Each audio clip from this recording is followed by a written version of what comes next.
a man could be seen lying on the ground as a man with horn and black wings stared at him menacingly. He was the one who defeated them. He was Yaoki, a demon. Before reincarnating, he was a normal human named Sagawa Yaoki, but upon reincarnation, he received a cheat which turned him into a demon. The horn and the pair of wings in his back were proof of that. The people lying at his feet were the hero party. He stared at them, scratching his head as he wondered what to do next. The hero party entered the Demon King's castle to target the Demon King in the deepest room, and Yaoki was the middle boss that guards the gate. If the heroes can't defeat the Demon King, they can't regain peace for the world, meaning they must defeat all the middle bosses like him. Yaoki thought that world peace was necessary and that he could heal them and discreetly send them away. He can just tell the others that they escaped. Yaoki walked over to the collapsed man. It was the hero, Yuuga. He remembered their fight earlier where Yuuga kept shouting and waving a shiny sword which he claimed to be the holy sword Excalibur. So Yaoki returned the favor and blasted him with magic. He healed the hero party and waved to his dumbfounded subordinates to take them away. Then there's the mage, Mikana. She kept batting her eyelashes at the hero earlier, which annoyed him, so he blasted her without holding back. The third one is the cool and silent swordsman, Raven. He had a handsome face that seemed to be shining that pissed off Yaoki, so he made him disappear as soon as the battle started with advanced dark magic. Actually, he just made him invisible, and while the hero and the mage were too shocked to react, he took them out easily. And the last one was a cleric called Cecilia. After taking down the others, he struck from behind and knocked her out. He observed Cecilia, determining that there weren't any physical injuries that needed healing. As Yaoki took a full look of Cecilia,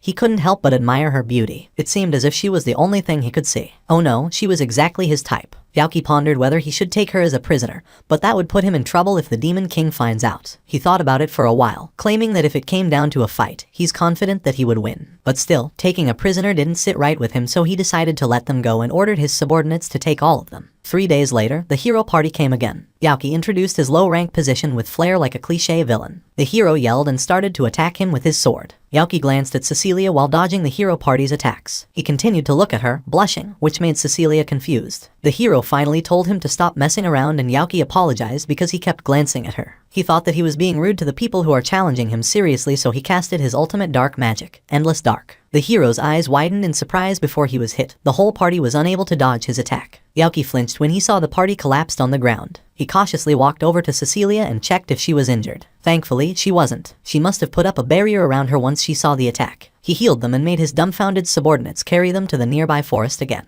A month passed by and the heroes kept coming back but ended up being defeated by Yaoki. The whole demon army started to think that they were weak. But in reality, it was Yaoki who was too overwhelmingly powerful. He even thought that if the hero party can get through him, they might be able to defeat the Demon King. He wondered whether he should let them defeat him next time before his thoughts wandered to Cecilia. She was not only beautiful, but also kind. He will give it a try next time. The hero party came to defeat him once again. He looked at the hero party approaching him. The mage, Mikana, told Yuuga to take down the plain-looking demon, Yaoki, this time. The swordsman was still the cool and silent type, and there was the cute and angelic cleric. Yaoki closed his eyes and held his forehead as he strikes the pose he's been practicing. He then shouted and introduced himself like a cliché villain as usual. The hero party started running towards him. There was no way that they could defeat him as long as he had his cheat. Continuously fighting him only made the hero party slowly weaken. Finally, he thought it was time. He called out to them, taunting them that they should have realized by now that they cannot win against him. Yuuga glared at him and said that it didn't matter as they had to win for those suffering out there. Just then, Yaoki pointed to Cecilia and told them that he will let the three of them pass if they leave her behind. The rest of the party froze in shock while Mikana covered her smirking lips. The hero, Yuuga, shouted that they will never do that because Cecilia is their precious teammate. However, Mikana talked him out of it. She said that they had to take the deal because although Yaoki looks plain,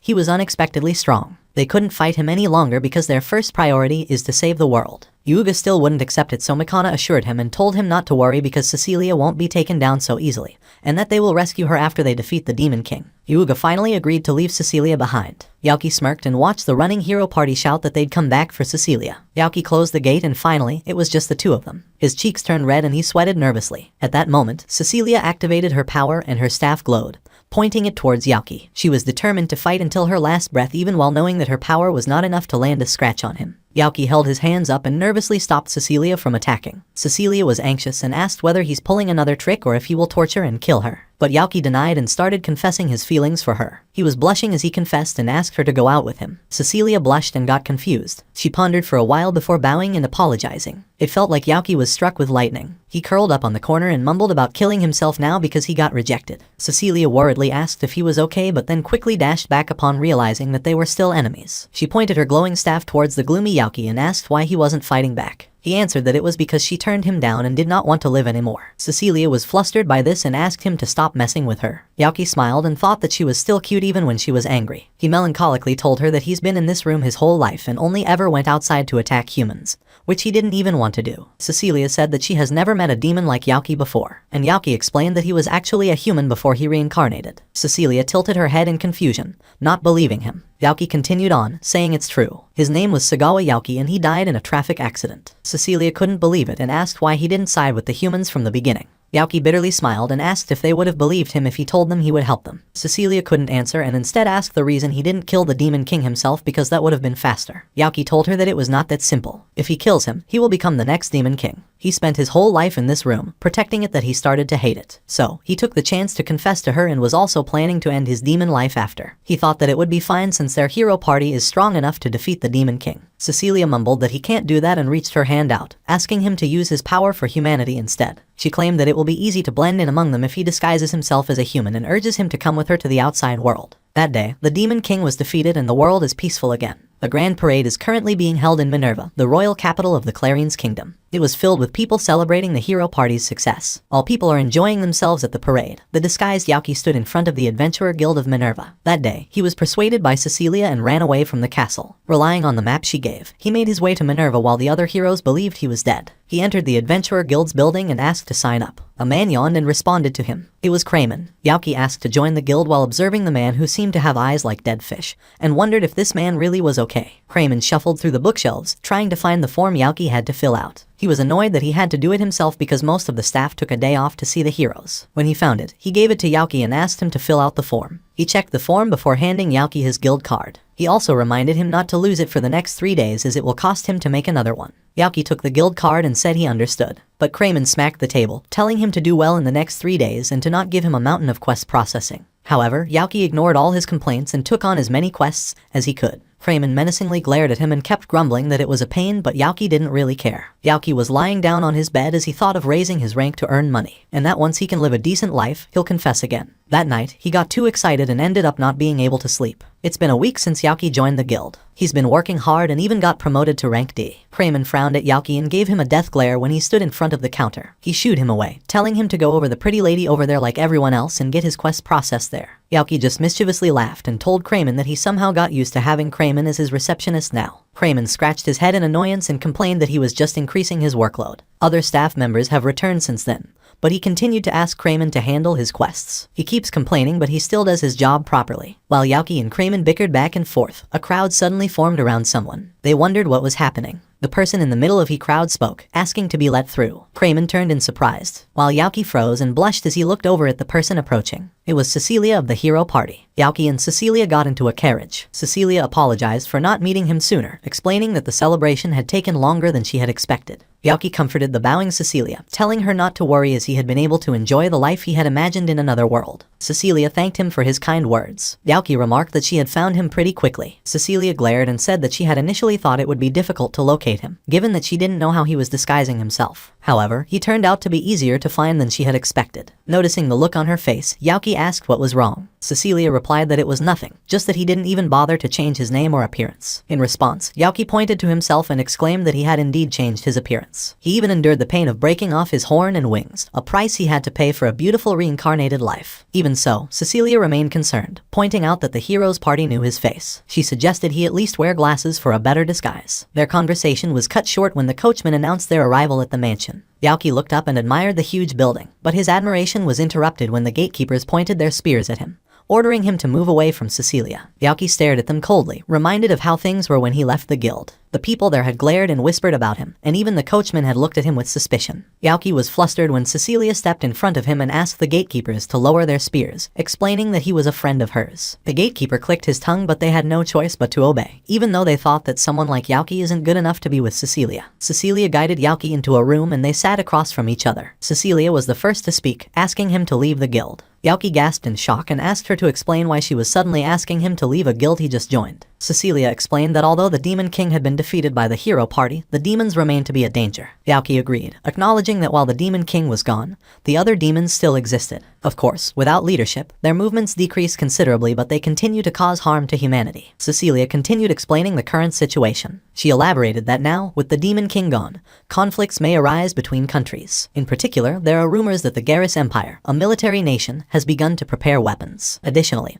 there's a movement to recruit talented people in many countries, including the Clarion's Kingdom. For example, the hero already had a mountain of engagement talks from princesses and daughters of noble families. Yaoki listened quietly, thinking that the hero's popularity was to be expected. Cecilia went on, adding that the other party members also received proposals. Suddenly, Yaoki stood up and slammed the table, cutting her off and demanding to know if she received those proposals as well. Startled, Cecilia answered that she had indeed received them but politely declined. She then reminds Yaoki not to interrupt her like that again. In other words, due to the current situation, if someone becomes famous, there's a chance they might be recruited by other nations. Because of this, Cecilia proposed to hire Yaoki to work for her personally. That way, he wouldn't become as well known as he might if he joined a guild. At that moment, Yaoki asked if she could afford to pay him. Cecilia admitted honestly that with Yaoki's power level, which is similar to an S-rank adventurer, she couldn't afford to hire him. She shyly looked away, holding onto her arm, and mumbled that since Yaoki had romantic feelings for her. Yaoki understood what she meant and stood up quickly to cut her off. He firmly declared that while he did want his love to be fulfilled, this was not how he wanted it. Boasting about his cheat-like abilities, he shouted that seduction is out of the question,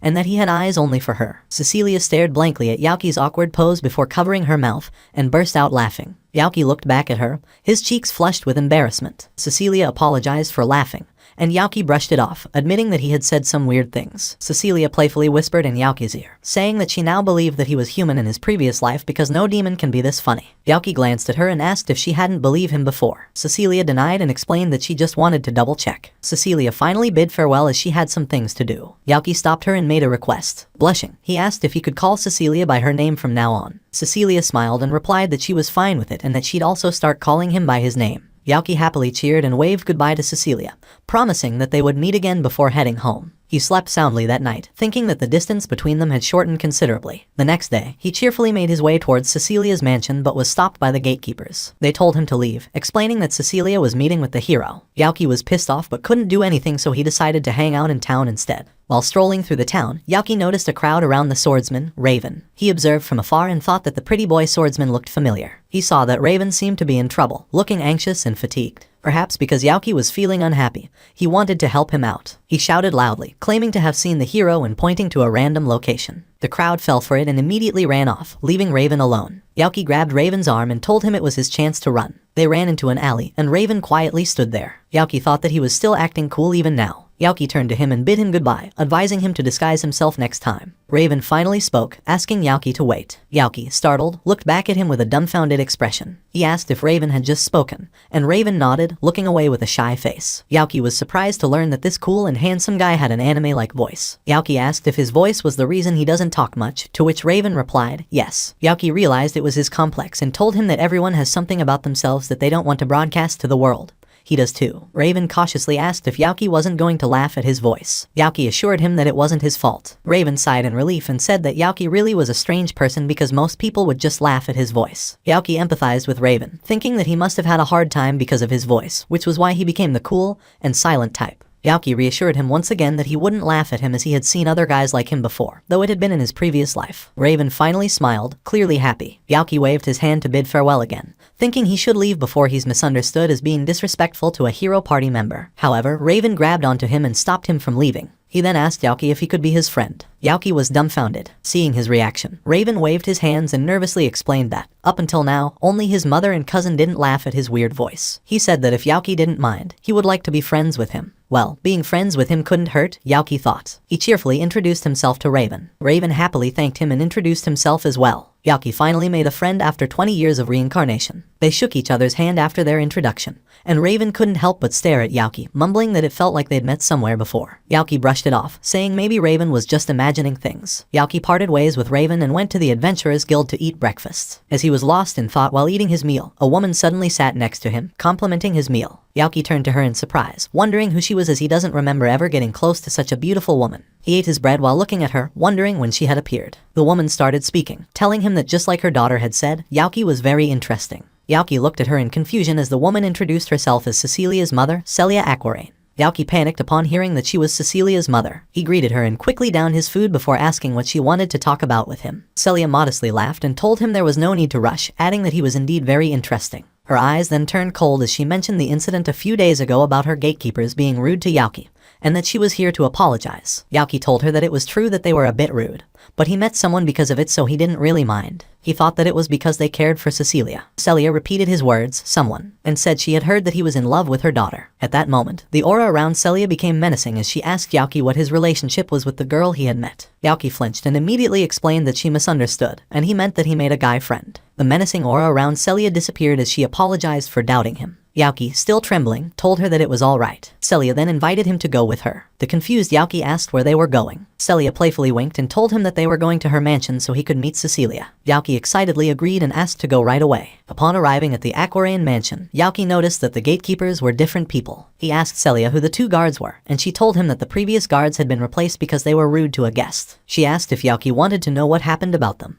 but Yaoki declined after noticing the menacing aura again. Celia laughed at Yaoki's reaction and assured him that he didn't need to worry because her head maid was scolding those two. The head maid had been a rank adventurer, but for some reason, she decided to retire and become a maid. Yaoki thought that the head maid must be pretty strong, considering her rank. Celia continued, saying that while the head maid could be scary when she's angry, she was sweet to her husband. However, it seemed like they had a bad quarrel and the husband was seriously injured, taking half a year to recover. Yaoki was speechless and sweated nervously. Celia laughed, clearly enjoying Yaoki's reaction, before informing him that her husband is also a rank adventurer, so such injuries were not uncommon. She even happily took care of him while he was recovering. Yaoki, still concerned about the husband, simply commented on how happy the couple must be. Celia glanced at the approaching head maid, who greeted her. The head maid then introduced herself to Yaoki as Sophia, the head maid of the Aquarian house. Yaoki introduced himself, thinking that she seemed pretty normal. However, he quickly had to take that back upon hearing their conversation about the guards fainting and Sophia asking how many bones she should break. Yaoki silently wished the guards some good luck before following Sophia to look around the mansion. Celia stood in front of a door and urged Yaoki to come closer. He peeked inside and saw Cecilia in her sleepwear. She was startled and blasted Yaoki with magic, asking what he was doing there. Celia laughed at the collapsed Yaoki and joked about how her daughter was quite unskilled in the morning. Smoke was coming out of Yaoki's mouth as he thought about the pain of being hit by magic without any defenses. Cecilia finally came out of her room, dressed in her usual attire. Yaoki was kneeling in front of her, while her mother stood on the side, laughing and telling Cecilia to forgive Yaoki. Cecilia realized it was another trick from her mother. Yaoki then asked why Celia had brought him there today. Celia replied that she had been watching when he came to their mansion to chat with Cecilia the other day. Yaoki's face flushed with embarrassment, and asked if she had overheard what he said. Celia laughed and mimicked Yaoki's pose as she told him that she had indeed overheard and that he was very cool when he told Cecilia she was the only one in his eyes, while striking the pose she was copying.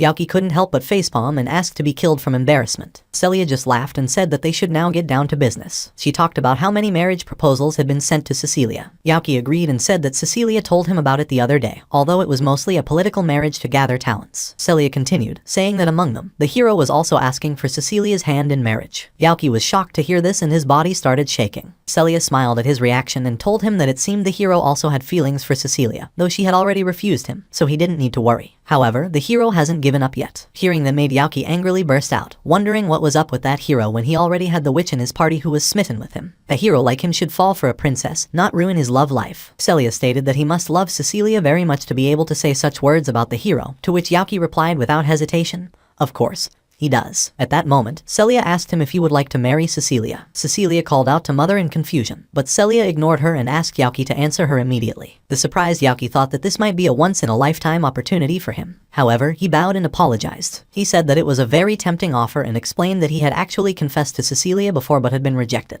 He then decided to confess again after building a decent life for himself. Suddenly being given the chance to marry her now wasn't how he wanted it to happen. Celia cut him off while Cecilia blushingly stared at Yaoki. Celia smiled and told him he had passed, adding that she can never give her precious daughter to someone she had just met. Yaoki realized that she had set him up again, but Celia told him this time it was different. She explained that it would be terrible if a bug attached itself to her daughter and asked him to be a good friend to Cecilia, noting that he was always welcomed in their mansion. It seemed like Yaoki had received Celia's approval, at least that's what he thought. Days passed, and Yaoki was walking down Orsal Forest with a map in hand because he received a quest to go to this creepy forest. He continued working at the guild and rose to rank C. He's been working harder after learning that the hero also liked Cecilia, and wanted to shorten the distance between him and the hero. As he was walking, thinking about the cicatrice he had to slay, he noticed a headless armored knight attacking with a longsword. Yaoki quickly jumped to dodge and gathered magic on his palm but paused when he noticed something. The headless armored knight stopped, holding its head. It then asked if he was Yaoki, his captain. The surprised Yaoki exclaimed the headless armored knight's title, Duke. He was one of his subordinates in the Demon King's castle, the Duke of Dullahan. He remembered the day he left the Demon King's castle after being persuaded by Cecilia.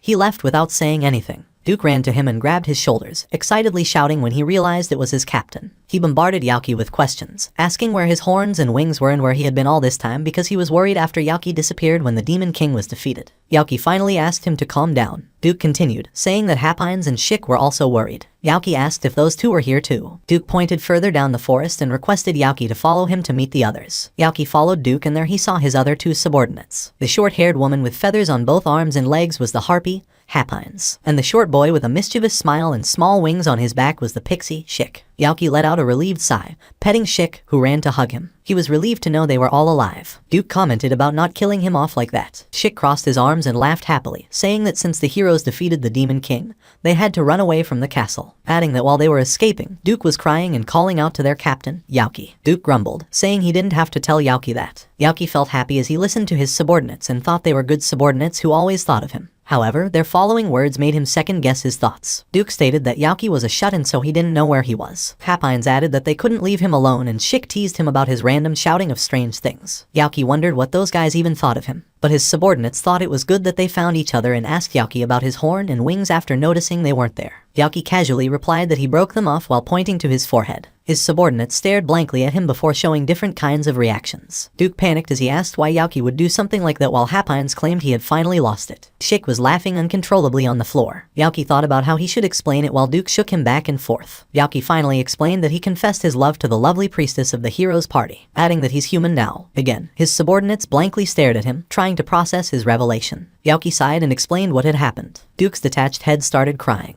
and he asked why his captain was chasing after a human woman when he was a demon. That was just too sad. Yaoki's brows furrowed at Hapines' comment, saying it was disgusting, while Schick just laughed. He continued, explaining that he was no longer their captain and was just Yaoki now. He's now an ordinary human living an ordinary life. He bid farewell and told them to go live however they wanted. However, his subordinates couldn't accept it, saying that he was their captain, so he was still captain. Yaoki tried to deny it, saying he was no longer a demon. But his subordinates ignored it and continued talking, praising the priestess' beauty. Yaoki thought that his subordinates didn't listen at all. The three of them whispered among themselves about wanting to meet the woman their captain fell in love with. They then turned to him with their arms crossed, telling him that they had decided to meet with Cecilia. Yaoki asked if they were dumb, explaining that he was on a quest to kill Cicatris, so he didn't have time for them. His subordinates replied, Roger, which confused him. After a while, he could see Cicatrices piled up in front of him. Hapines looked back at him before reporting that they were done taking care of the Cicatris, and asked if they could go now. Yaoki looked at them with sharp eyes, asking if they were prepared, to which his subordinates replied that they were. Afterward, Duke looked like a handsome knight, Schick like a cute boy, and Hapines was sat sadly without her feathers. Duke grumbled that it was annoying, had tied his helmet to his armor to prevent his head from falling off. On the other hand, Schick hid his small wings under his clothes, making him look like a normal cute boy without them. The only problem was Hapines. As a harpy, there were feathers on her arms and legs, which they had to pluck off. Although Hapines was crying, Yaoki had no regrets as he thought this was what Hapines wanted. He returned to the guild with the three, reporting that he had completed the Cicatris slaying quest. Kramen asked if the three were his friends and noticed the girl, Hapines, was crying. However, Yaoki acted like he didn't know anything, and so, along with his three human-looking subordinates, he headed towards Cecilia's mansion. After arriving, Cecilia looked at him resentfully, saying he was the worst. The brat Hapines told Cecilia about Yaoki cutting off her feathers, so now he was being punished. Cecilia scolded him while hugging Hapines, saying that even if it was to disguise her as human, doing that to a girl wasn't nice, and asked him to reflect on his actions. Yaoki started to regret it and just agreed, admitting he was an idiot. Cecilia then asked if they were his former subordinates and noticed they seemed to like him very much. Yaoki replied that they do now, but Duke wasn't like that before and used to be extremely untalkative. He didn't know how he turned out like this. Duke explained that when he first met Yaoki, he didn't like him at all, saying that Yaoki was quite famous in the Demon King's castle, which took Cecilia's attention. Duke continued, saying Yaoki was famous for being a lunatic that never stepped outside the castle before, as well as for what he said to Zekiel, which was, he's never leaving his room. Not before he dies. Yaoki called out to Duke, trying to stop him from saying more, but Duke continued talking, saying he heard that Zekiel went to convince Yaoki to go out many times but got tired of it, so he just stopped asking. Yaoki's face was red from embarrassment. Duke continued talking about his past, saying that when he became Yaoki's subordinate, he heard that rumor and tried to attack him for it but was completely beaten, and that's how he became who he was now. Back then, Duke was his first subordinate, so he was pretty excited and realized that he might have brainwashed him too much. The curious Cecilia asked how Yaoki met his other two subordinates. He was about to explain how he met Happines and Schick but noticed that they were gone. He panicked and asked if they had left the room because even with their disguise, bad things could still happen to them. Yaoki went around the mansion, trying to find the two of them. He stopped by a room, finally finding Happines on a maid's attire with the head maid, Sophia. Yaoki blankly watched as Sophia taught Happiness about the correct angle for bowing. Yaoki interrupted them and told Sophia that Happines was his companion. Sophia was confused and asked if she wasn't the new maid because a new maid was expected to arrive today, so she thought it was the girl, Happines. Yaoki dragged Happines away, excusing themselves while Sophia muttered about how much of a pity it was because Happines would have made an excellent maid. The two of them walked around, trying to find Schick. Yaoki was worried because of Schick's curiosity. While passing by the window, they saw Schick outside the garden. He was a bit worried but now realized there was no need for it and was relieved to see Schick with Celia, who was gently petting Schick's head while asking if he was lost. Celia glared at the approaching Yaoki and asked if the person behind him was a girl. Yaoki immediately explained that they were just friends before asking if Schick had bothered Celia. Celia claimed to like children, so Schick didn't bother him at all. He was running around the garden, so she decided to play with him, and he now got tired and fell asleep. A while later, the mother and daughter waved at Yaoki and his subordinates as they left. Yaoki asked his subordinates if they were now satisfied and told them it was not time to go their separate ways. He was anxious as he asked if they'd follow him around. His subordinates exclaimed that it was natural that they'd follow him, and thus Yaoki started living with his three former subordinates, Duke, Happines, and Schick. However, it didn't end there. The next day, Yaoki was surprised to see Happines guiding him inside when he came to meet Cecilia. Turns out that Sophia had hired Happines to be a maid in the Aquarain mansion. As Happines bowed towards Yaoki, he thought that she certainly looked the part and that the maid outfit fitted her pretty well. Celia noticed Yaoki and cheerfully asked him to come over and sit with her, asking if he had met their new maid. Yaoki sat on the couch and asked Celia why she had invited him today. Celia replied that she wants him to go with Cecilia on her day off because due to the recent proposals and parties, she seemed to be very tired, so she wanted her daughter to have a day to relax. Since Cecilia was very diligent, she won't just directly turn them down. Celia thought that since Cecilia was still a young girl, she'd enjoy a shopping trip and want Yaoki to go with her. Yaoki's heart skipped a beat. He thought that this was a parent-approved date, so he immediately said yes and told her that he'd go with Cecilia. Celia smiled and said that she knew he would agree, so she prepared the carriage in advance. She then urged him to hurry and go because Cecilia was waiting for him. Once he got there, he saw Cecilia calling out to him. She was wearing a beautiful dress, a hat, and glasses. Yaoki couldn't help but blush at her beauty, noticing she seemed different from usual. He apologized for making her wait, to which Cecilia replied that it was alright, and that she knew Yaoki would come. They set off to town. Yaoki was now wearing a hat and sunglasses while asking Cecilia if he had to disguise himself too. Cecilia replied that if people found out who she was and saw Yaoki walking with her, it may cause trouble for him too. Yaoki understood, saying that they should have a great day off today. Cecilia laughed and told him that she was counting on him. They went around and shopped for clothes. Cecilia happily tried on dresses she thought were beautiful while Yaoki gave her a thumbs up, reveling in her beauty. As the day slowly came to an end, they started walking back. Cecilia exclaimed that she had fun today. She had been quite stressed out lately and it was nice to be able to relax like today. Yaoki replied that he was glad to hear that. They passed by an accessory shop and Yaoki told Cecilia they should go there. However, a random man turned to them and recognized Cecilia. The random man turned out to be the hero, Yuuga, and the woman with him was the mage, Mikana. Yuuga called out to Cecilia but Mikana covered his mouth, asking him to shut up. She told him that even if Cecilia was in disguise, everyone would notice her if he called out to her like that. Yuuga understood and apologized to both Cecilia and Mikana. Cecilia told him it was fine while Mikana asked him to remember it next time. Yuuga then asked Cecilia why she was in town. He told her that they decided to take a break and go out since it's been a while, and asked Cecilia if she wanted to go with them. Yaoki couldn't help but stare at Yuuga and internally asked if he could see him standing there. Cecilia apologized and told him that she already had a friend with her. Yuuga finally noticed Yaoki and told him he could also come along. He then dragged Cecilia to the accessory shop they were going to. Yaoki, left with Mikana, held his hand out, asking them to wait. Mikana grumbled that this was supposed to be her date with Yuuga. She finally forced him to take a break and thought they could go shopping together like the old days, but they ended up running into Cecilia. Yaoki silently listened to her and thought that, according to what she said, they might be childhood friends. He thought that Mikana looked like the type to flirt with any guy but was really in love with the hero. Just then, Mikana turned to him and asked if she liked Cecilia, the priestess, and whether they were on a date. She cheered him on, asking him to do his best so Yuuga would finally give up on Cecilia. Mikana added that with such a dull face like Yaoki's, she can't expect much from him. She then urged Yaoki to go because they can't leave the two alone with each other. Yaoki was annoyed with her and thought she still had a bad attitude. They finally entered the accessory shop and Cecilia apologized to Yauki for going in without him. Yauki noticed many accessories in there and told Cecilia that they should buy something since they were already there. He asked her what she liked, but Yuuga stepped in front of him, claiming he'd buy something for both Mikana and Cecilia. Yauki pondered whether it was a competition and concluded that he'd just buy something for Cecilia. Yauki found an accessory that he thought would look good on Cecilia, and she tried it on, saying it was beautiful and that Yauki really had good taste. Just then, Yuuga came forward, holding a very extravagant hairpin. The three looked at him dumbfounded as he asked Cecilia to try it on. Yauki concluded that not all expensive things are good, and that he was starting to doubt Yuuga's sense of style. Yuuga started to take off Cecilia's hat so she could try the hairpin on. Mikana and Yauki called out as Cecilia's disguise was blown. A crowd finally recognized the three of them and crowded around them. Mikana couldn't help but call Yuuga an idiot because of his actions. Yauki tried to find Cecilia and she tried to find Yauki as well. However, it was too crowded and the staff finally kicked them out because they were disturbing the shop. They all sat down, exhausted. Yauki told the hero they should go on their own ways from now on, and Yuuga could only laugh apologetically. The next day, in the Aquarian mansion, Celia crossed her arms and a menacing aura surrounded her. Noticing this, Yauki got nervous and confused. Celia then informed him that Cecilia was sick today. Yauki jumped up and smacked the table in surprise, asking if she was okay. Celia asked him to calm down and informed him that Cecilia was resting in her room. It looks like yesterday's commotion has exceeded the limit of her endurance. Yauki's head dropped, not believing it. He thought that it was all his fault. Celia comforted him and asked to not be depressed as it was just a mild cold and Cecilia will be fine in a few days. She stated that she was not angry at Yauki since she was the one who asked him to accompany Cecilia. However, regarding the hero, Yuuga, she sent him away when he came and offered to take care of Cecilia. Yauki trembled upon seeing Celia's glare when talking about the hero. Celia's expression turned back to a smile when she talked about how Cecilia told her that despite yesterday being a disaster, Yauki had tried hard to make her happy. And if there was a next time, Celia would be counting on Yauki again. He can even see Cecilia before he leaves, if he wants. Yauki entered Cecilia's bedroom and sat down on a chair beside her bed, apologizing for what happened yesterday. Cecilia assured Yauki that it wasn't Yauki's fault,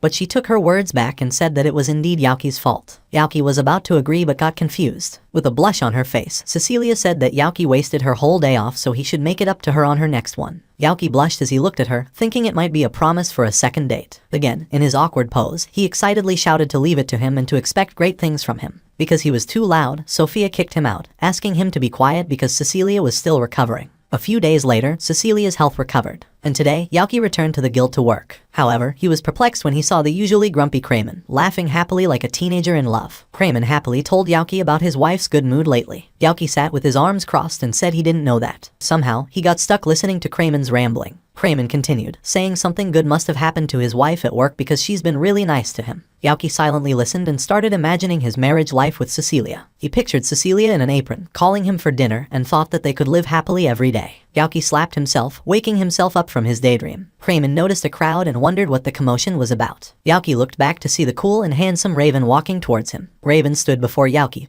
pointing outside, motioning for Yauki to come with him. Yauki realized that Raven didn't want to speak as too many people were there. Yauki informed Kramen that he wanted to take a quest with Raven, to which Kramen agreed. Raven nervously held onto the hem of Yauki's shirt as Kramen recommended a B-rank quest, subjugating the rock dragon. Yauki agreed to the quest, leaving the Adventurers Guild with Raven. The two of them got into a carriage. Yauki asked Raven if he didn't want to go on a quest with him, to which Raven replied with a yes. Yauki apologized for misunderstanding him. He realized that Raven just wanted to hang out with him. Raven said that it was okay and that it was also his first time going on a quest with a friend. Yauki agreed, saying they should quickly finish the quest so they could have dinner after. If they work together, they can make it back before sunset. Raven happily agreed. Once they arrived at their destination, Yauki had a fireball in his hand while Raven slashed monsters with his sword. In the middle of battle, Raven told Yauki they had something they needed to talk about after the quest was over. Yauki sweated nervously and thought it seemed like a death flag before saying that he got it, and that they should deal with monsters quickly. Yauki coldly looked back, staring at the rock dragon. They both got ready for battle. Yauki started to cast magic in his hand. Since its skin was rock hard, to kill the rock dragon,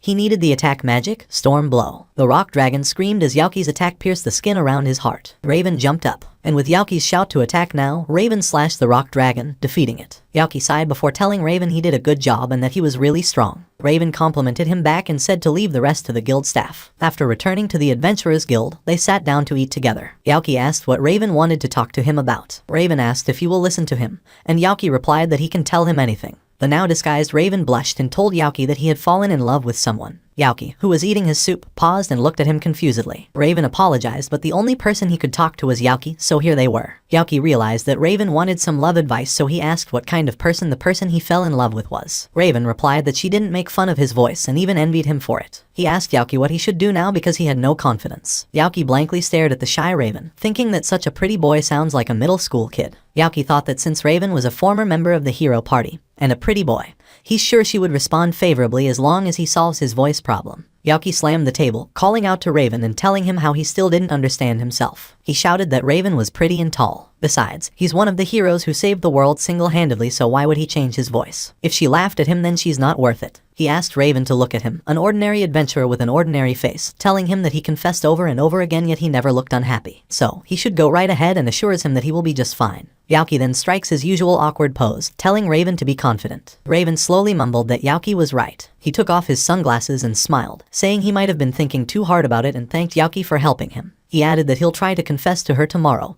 and asked Yauki to come with him. The next day, Yauki and Raven met up so Raven could finally confess to the woman he fell in love with. Yauki could see Raven trembling with an extremely nervous expression. Yauki patted his back, assuring him he'll be fine since he's a hero party member and the Knight Commander. He told Raven he was amazing and to believe in himself. Raven mumbled it would be okay, trying to convince himself. Yauki accompanied Raven and constantly encouraged him. After a while, Raven announced that they've arrived. Yauki was perplexed when he realized they were in front of Cecilia's house. Raven thanked him, saying he finally got the courage to confess thanks to him. As Raven told him he's going in, Yauki couldn't help but question whether the one he liked was Cecilia. He wondered if he just accidentally gave Raven a chance. Yauki nervously fidgeted, thinking how Cecilia would respond. After a while, Raven came back, looking depressed. Yauki looked at him with concern, wondering what had happened. Raven spoke and informed him that he had been rejected. She apparently said it was impossible. He apologized, saying Yauki even tried to help him confess, yet he failed. Raven started walking away, bidding Yauki goodbye. Feeling guilty, Yauki empathized with Raven. It must feel terrible as it was his first heartbreak. Yauki learned that from experience. He then thought that he should go see Cecilia. Once they met, Yauki asked about Raven, but Cecilia told him he didn't come see her, which meant Raven wasn't crushing on Cecilia. Cecilia asked what happened and Yauki told her about the situation. Cecilia asked whether Raven was trying to confess to one of the maids in their mansion. Yauki agreed and Cecilia said that they should ask Sophia about it since she might know something.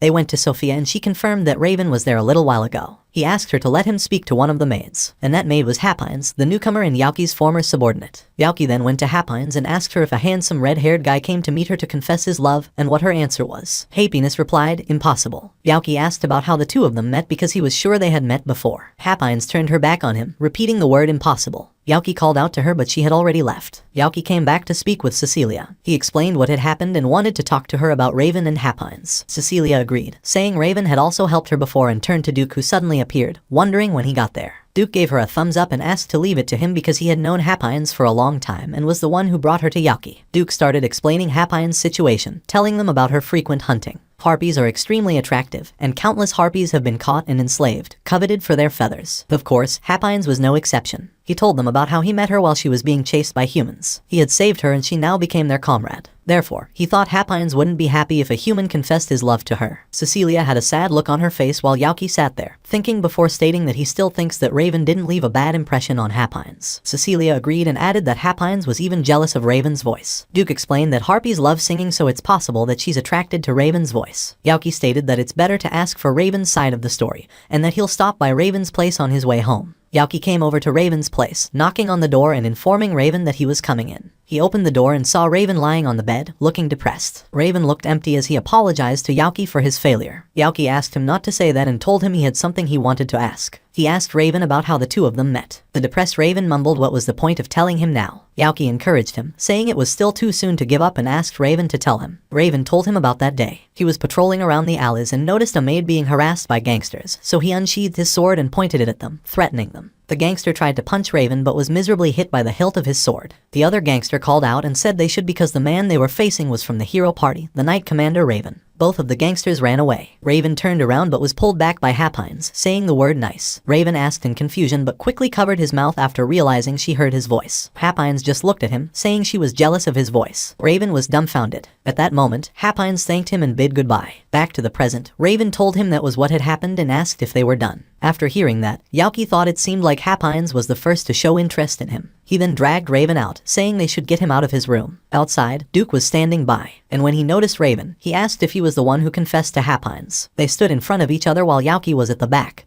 introducing them to each other. Duke told Raven about Hapine's trauma relating to men and asked if Raven thought he could heal her. Yaki finally realized that Hapine's trauma was with men instead of humans in general. So even though she says she hated humans, she's fine with Cecilia and Sophia. Raven answered, saying he doesn't know. Duke scoffed and told him he should have said something cool like he would heal her and deemed Raven to be useless. Raven prepared to unsheath his sword while Duke held the hilt of his longsword, asking if Raven wanted a fight. Yaki quickly stopped the two of them, asking for them to calm down and not to fight there. Duke advised Raven to be friends with Hapines and get to know her first. Raven asked what he meant by friends. Duke gave an example and explained further. After that, a passionate friendship was born. Duke held Raven's hand, cheering for him while Raven thanked him. Yaki just wondered if what was happening was good. After getting some advice from Duke, Raven once again came to the Aquarian mansion to meet with Hapines. He saw her sweeping the yard and walked over to her. Hapines turned to him as he asked her to be his friend. Hapines' eyes softened and her cheeks flushed red as she agreed to be his friend. The three, Yaki, Duke, and Cecilia, congratulated them. Yaki heard about it later, but it seemed like Cecilia persuaded Hapines to accept. Duke was scouted by Raven and became a member of the Knights.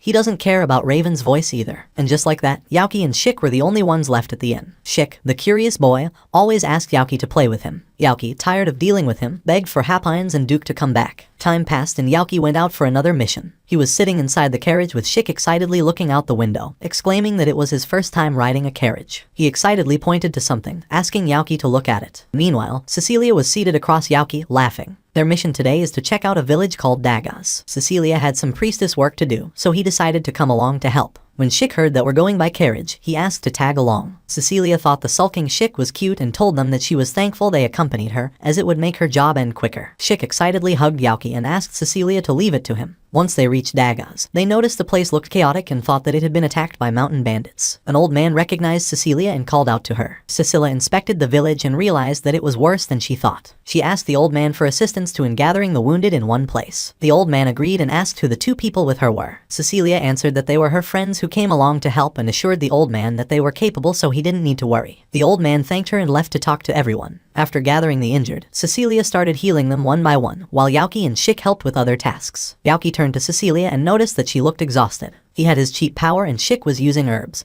but Cecilia may run out of mana and collapse, so he advised her to take a break. Cecilia, clearly exhausted, declined and said that she was fine. Yaki observed Cecilia before casting Holy Bell, which made her fall unconscious. The people watching exclaimed in surprise. Yaki carried Cecilia and informed the people that she was at her limit, so she'd need to rest. He asked if they had a bed somewhere and actually just put her to sleep. The people guided him to an open room. After laying Cecilia down, he and Shik worked in her stead. After a while, Cecilia woke up and called out to Yaki. Shik, who was Cecilia's expression, flinched in fear while Yaki assured her that everything had been taken care of. Cecilia gave him a menacing smile, saying he probably already knows what she was about to say. Yaki apologized for suddenly putting her to sleep with magic but said that she would have passed out if she had kept doing that. He added that she had a habit of overworking herself. Cecilia couldn't deny what he said and just reluctantly agreed. She then smiled and thanked Yaki. Yaki covered his smiling lips as he thought about how cute she was. At that moment, a man called their attention, informing them about a girl named Tile who lives on the outskirts of the village and asked them to see her too. He added that she wasn't hurt in the bandit attack but has been weak since birth. Cecilia immediately asked the man to take them there. They finally reached the place and discovered a girl lying on the bed, asking who they were before coughing. Cecilia apologized for the sudden intrusion and informed her that they had come at the request of the village chief. Tile said she understood and Shik handed her a medicine to take. After taking the medicine, Tile felt her body getting a little better. Shik said that was good and that she was lucky since she was away when the bandits attacked. He handed her a bottle of medicine and instructed her to take it every day. Tile exclaimed that it wasn't luck but the guardian deity of the village who protected her. Yaki asked about the guardian deity and Tile explained that when her grandmother was still alive, she used to tell her that the guardian deity protected her. After listening to her grandmother's story, Tile brought the guardian deity offerings every day. On the day the bandits attacked, she also went to deliver the offerings like usual. Then, a sudden wave of drowsiness came to her, which was why she wasn't present when the bandits attacked. Shik wondered if Tile's wave of drowsiness was due to dark magic nightmare sleep. Yaki contemplated what Shik said and thought about it, but that spell was supposed to give the target nightmares. Cecilia turned to Yaki and told him that the guardian deity sounded suspicious. Tile exclaimed that they didn't make him up, and Yaki asked her where they could find the guardian deity. She replied that the shrine of the guardian deity was nearby, and she'd take them there. Upon arriving at the shrine, they saw the statue of a demon. Tile happily prayed to the statue while the three stood in the back, wondering if it was a demon statue. Tile turned to them and shouted not to slander the guardian deity. She started coughing again, so Cecilia had to escort her outside. Meanwhile, Yaki continued to stare at the demon statue. He He called out to Shik, saying it didn't look like a guardian deity no matter how he looked at it. Shik agreed, saying it looked more like a demon rather than a guardian deity. Yaoki said that its appearance didn't seem right and looked like the trap monsters in the Demon King castle. At that moment, the gargoyle's eyes shone and started to attack. Yaoki shouted that it was a gargoyle, as they dodged its attacks. Yaoki claimed that it was no guardian deity, it was a demon. He turned to look at Shik, but he was no longer there. Shik flew before the gargoyle, holding a dagger and kicking the demon in the face. The demon was immediately beaten and Shik happily cheered that he won. He then asked Yaoki what they should do now. Yaoki commented that he really was fast before asking the gargoyle to talk. The gargoyle angrily shouted to just kill him. Shik happily obliged and pointed his dagger towards him, but Yaoki stopped him, saying he just wanted to hear the gargoyle's story. The gargoyle had doubts and asked if they came to kill him. Yaoki denied and said that he attacked first. The gargoyle bowed, apologized, and explained that it was because they knew of his identity, and even talked about the Demon King castle. Yaoki also apologized and asked why a gargoyle like him became the village's guardian deity. The gargoyle told his story. It happened a few hundred years ago. He was born to protect a certain ruin but had too much free time, so he spent most of the day sleeping. Shik laughed and pointed to Yaoki, claiming they were both shut-ins. The gargoyle continued, saying that he was stolen by the bandits while taking a nap as usual. Shik laughed at him, calling him an idiot. The gargoyle glared at him but continued his story. According to him, he immediately escaped after realizing his current situation and gave those bandits a lesson for life. However, he couldn't find his way back to the ruin, and after that, he just wandered and stumbled upon this village. The bandits who stole him attacked the village, so he punished them again. After cleaning it a little, he finally decided to stay in this shrine, and the villagers started treating him like their guardian deity from that day on. Yaoki thought that he was still a normal monster after all. However, someone believed that the gargoyle was a god who protected them. It was the little girl Tile, who came to clean the shrine every day despite her weak body. He knew the bandits were coming, so he protected her when she came to do her usual cleaning. Yaoki questioned whether he had other intentions toward Tile. The gargoyle denied and admitted to casting nightmare sleep, but it was only to put her to sleep without the nightmares. He ended his story and showed curiosity about Yaoki's story. Yaoki told him about his story and the gargoyle laughed at him, saying he was just as weird as him. Yaoki rebutted that it was nothing to laugh about and mocked the gargoyle about being lost like a child, pissing him off. Yaoki then asked him if he intended to cause mischief, but the gargoyle answered that he just lives there and was not planning to do anything to the village. Yaoki affirmed that there was no problem and told Shik that they should return. They returned to Tile's place and both Tile and Cecilia were already there. Tile was sleeping while Cecilia watched her from the side. Cecilia greeted them and asked if they found out anything. Yaoki made sure Tile was asleep before explaining everything. Cecilia was surprised to hear that the guardian deity was a gargoyle. Yaoki assured her that the gargoyle wouldn't cause trouble to the villagers, so she didn't need to worry. Cecilia agreed, stating that she thinks it'll be fine as he's been quiet for hundreds of years. Their conversation was interrupted when Shik complained about being bored and hungry and asked to go home. Yaoki handed him a bag, saying he could get something to eat with the money. Shik cheered as he took the money and left. They continued talking. Yaoki recommended just letting the gargoyle be since they needed to prioritize the treatment for the rest of the village and make plans in case the bandits return. Cecilia agreed. The priority should indeed be giving everyone treatments first. Tile mumbled in her sleep. She seemed to be dreaming of the guardian deity. They decided to leave and let her sleep. The moon shined brightly as they started to walk back to the village. Yaoki blushed and thought that the situation was quite romantic. He kept glancing at Cecilia, so she asked what the matter was. Yaoki replied that it was nothing and internally called himself a coward. The next day, they decided to heal everyone while learning more information about the gargoyle. They started by treating everyone, asking the people to form a line. Yaoki was pissed off to see that Cecilia's line only had men that had ulterior motives. He then turned towards Shik's line when he heard someone thanking Shik. A bunch of women found Shik cute, so they crowded around him. Yaoki thought that Shik was pretty popular with the young ladies. Meanwhile, he only had elderly on his line. He didn't think it was a problem and asked them about the village's guardian deity. The elders answered that it was the demon statue in the shrine. Yaoki was surprised to learn that they knew it was a demon statue. The elders continued, saying everyone knows about it since Tile worshipped it. He asked why Tile does that, to which they answered that she used to just come there to clean and bring offerings from time to time, but one day, a red fang attacked her. At that time, she was only 7 years old, and her body was really weak, so she thought she was going to die. But the demon swooped in and saved her. The elder man said that he doesn't really believe those kinds of things, and the statue was creepy, so no one goes near it. Yaoki finally understood. After treating everyone, the group met up. Cecilia apologized because she had not gotten any information. The same goes for Shik. Yaoki crossed his arms and grumbled that he wanted to beat up all the guys who talked to Cecilia. Cecilia asked him not to because she would have to treat them again and asked if Yaoki got information. Yaoki told them about the information he had received from the elders. Cecilia was glad to know that he was harmless and never attacked the village before, but she still wanted to talk to the gargoyle to be sure. Yaoki said he understood and asked Shik to look after Tile in case something bad happened. Yauki and Cecilia went back to the shrine. The gargoyle was pissed off when he asked Yauki if he told the humans about him. Just then, Cecilia bowed and introduced herself. The gargoyle asked what she wanted from him. Cecilia asked if it was true that he had no intention of attacking the village. The gargoyle assured her he had no intention of attacking or defending the village. He just lived there. Cecilia finally felt assured. Yauki remembered something and asked the gargoyle if he was a lolicon. The gargoyle was confused by the term, and Yauki realized that the term lolicon did not exist in this world. The gargoyle was confused and asked for the meaning of the word. Yauki replied that it couldn't be helped as it was a word from his previous life. After learning the meaning of the term,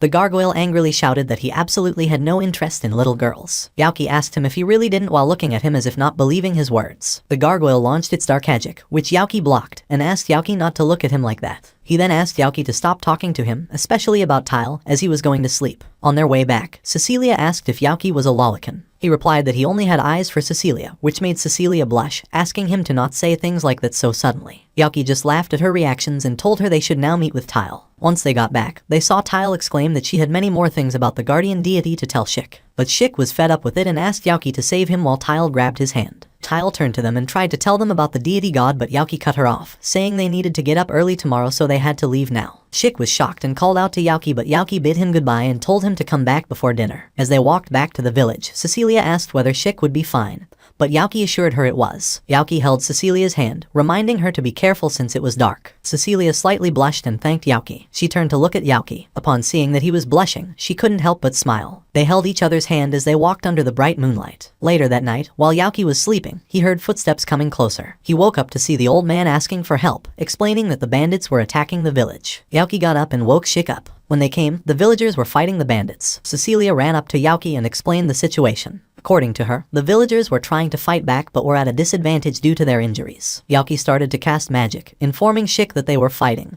and asked Cecilia to be their backup. Shik yawned and swiftly jumped behind a bandit and kicked its head. He took out a dagger and quickly slashed the shoulders of the bandits around him. Cecilia and Yauki watched Shik fight. Cecilia admired Shik's strength while Yauki explained that Shik knew how to take advantage of his small body to confuse his enemies. He started casting magic in his hand and told Cecilia they should fight too. Cecilia held her staff and shouted that she'd support the two. Yauki observed the surroundings, thinking he couldn't use large-scale magic. He dashed before a bandit, blasting him with Storm Blow while Cecilia supported from the back. Yauki noticed a black smoke coming out from the direction of Tile's house. He commanded Shik to hurry to Tile's house and that they'd take care of things here. Shik understood and quickly ran to Tile's house. After the fight ended, they were able to defeat all the bandits. The villagers cheered while Yauki looked around and realized that Shik hadn't returned yet. Yauki wondered if Shik lost to those bandits and started to get a bad feeling. Cecilia called out to Yauki when he started to run towards Tile's house. Upon arriving, he saw Tile hugging the injured gargoyle while Shik stood before them, defending them from a man holding a sword. Yauki wondered what was happening as he looked at the injured Shik and the crying Tile. The man's vicious eyes turned to the two of them and asked whether they were villagers. When he saw the priestess, Cecilia, he called her a celebrity. Cecilia asked who he was. Just then, Shik rushed with a dagger in hand, but the man blocked him effortlessly with his sword and kicked him after telling Shik that was enough. Shik groaned when his back hit a tree. Cecilia called out to him. Shik wiped the blood from his mouth and stood back up. As he raised his dagger and was about to attack again, Yauki grabbed his shoulder and stopped him, asking him to calm down and to tell him what happened. Shik explained that the gargoyle was defending Tile from the bandits when the man suddenly attacked from behind. The man asked if it was wrong to kill monsters and had an annoying expression on his face as he claimed to have done him a favor by killing the gargoyle, and asked the two to teach the brat, Shik, some manners if they were his parents. Shik trembled and started crying. The man mocked him, asking not to try to bite him if he was just going to cry. At that moment, Yauki attacked him with magic, but the man was able to block it with his sword. Yauki was surprised to see his magic disappear. Cecilia called out to him, saying it won't work and to get away because he can't fight him. Yauki asked if she knew the man,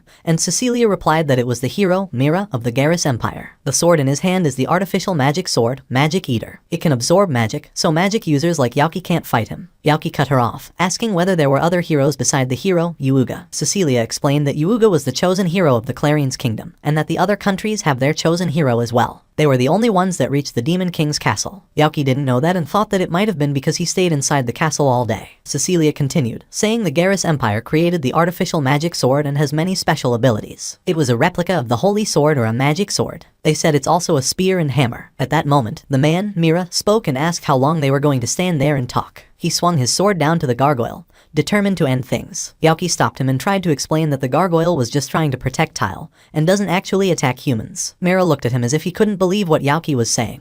He asked what he was saying and claimed that killing monsters was the right thing to do. Cecilia spoke to Yaoki, telling him that the hero in front of them doesn't seem to carry the pride of a hero at all. Mira claimed he didn't get it. Once he becomes a hero, he has a reason to kill monsters. It was too troublesome to get quests from the guild and he just wanted to kill them all. He demanded Tile to go away and got in his stance, but Tile tightly held onto his leg, stopping him from hurting the gargoyle. Mira pointed his sword to Tile, threatening her. Cecilia stopped him and told him that the hero of the Garrus Empire cannot hurt a citizen of the Clarion's kingdom. Mira cut her off, saying he didn't care if they wanted to start a war, and asked if the young lady of the Aquarian house wanted to fight him while pointing his sword towards her. Yaoki grabbed Cecilia's shoulder, stepping in front of her. Mira asked if he was going to be his opponent. Yaoki didn't answer and looked around. Gargoyle was down, his wings and one of his arms were cut off. His gaze passed through the crying Tile, Schick, and to Cecilia, who Mira dared to point his sword at. Yaoki was boiling with anger as he thought that this was unforgivable. He gathered magic on his hand as he threatened to show Mira hell, telling him to prepare himself. He blasted the magic gathered on his palm and Mira raised his sword, absorbing the magic. He commented that it was a stupid move and wouldn't do anything to him. Yaoki smirked and said that it was just a greeting and began to cast a stronger magic. He blasted it towards Mira but was once again absorbed by his magic sword. Mira laughed, mocking Yaoki that magic can't do anything to him. He then asked if Yaoki knew how to use weapons. Yaoki replied with a smirk, saying he unfortunately only used magic. Mira swung his sword, claiming that Yaoki won't be able to ever defeat him if that was the case. Yaoki flinched and ran in front of Cecilia while defending with magic. He thought it was wonderful to see the girl he loves worrying about him,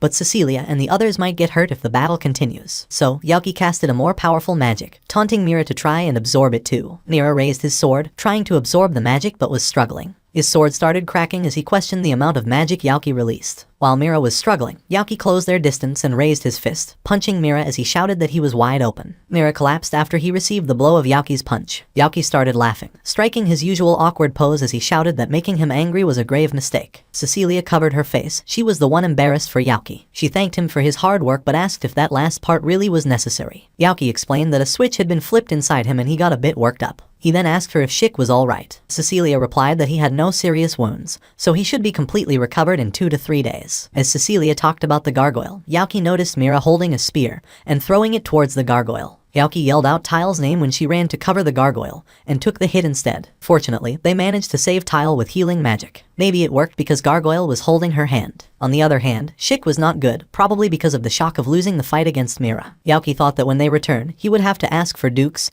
Hapine's, and Cecilia's help. Finally, it was time for them to leave the Dagaz village. They decided to visit Tile to say goodbye. But suddenly, they heard a scream so they rushed inside Tile's house. They saw her happily looking at the gargoyle, saying the guardian deity had visited her. She also apologized for the mess and promised to clean it up right away. The gargoyle assured her that it was fine and to just stay in bed since she wasn't fully healed yet. The two were dumbfounded. When Gargoyle noticed them, he asked them for help and to stop standing there, since this wasn't good for Tile's health. Tile excitedly called out to him, asking for a request to call her by her name, Tile. Gargoyle granted her request and asked her to listen to him because she hasn't completely recovered yet. Tile squealed, screaming that she can die now that the guardian deity called her by her name, to which he replied that she shouldn't say that. After finally calming down, Tile apologized for what happened just now, and Cecilia assured her that it was alright. Tile told them it was great they had visited since she wanted to talk to them. Cecilia asked if there was any other problem, and Tile asked if she and Gargoyle could follow them back to Minerva. She pleaded, saying the guardian deity, Gargoyle had lost his arm and wings protecting her, and magic didn't work either. But they might be able to find someone who can fix him in Minerva. Yaoki thought that she was right, and asked Cecilia what to do. Cecilia refused, saying Tile was still injured and that bringing the Gargoyle to Minerva would be difficult. Yaoki proposed an idea and told them about it. Cecilia finally agreed, deeming the plan feasible. Gargoyle tried to interrupt, saying he still hadn't agreed yet. But Tile hugged him, exclaiming how great the idea was. Gargoyle couldn't do anything but agree, making Yaoki and Cecilia notice his soft spot for Tile. They finally said goodbye to the villagers after living there for over a week. Yaoki was a bit sad to leave. Yaoki placed the gargoyle on the carriage, and he had disguised as a Buddha. Yaoki had used earth magic to turn Gargoyle into a Buddha statue, while Tile was treated with medicine and decided to work at the Aquarian mansion. Yaoki came to ask Celia if he could display the disguised gargoyle in the mansion, but she refused, telling him to improve his sense of style a bit more if he wanted to display a statue in their home. It didn't work after all, so they had to separate Tile and Gargoyle. In the end, he had to bring Gargoyle back to the inn they were staying at. Thank you for watching, guys. I hope you enjoy this manga. Have a good day.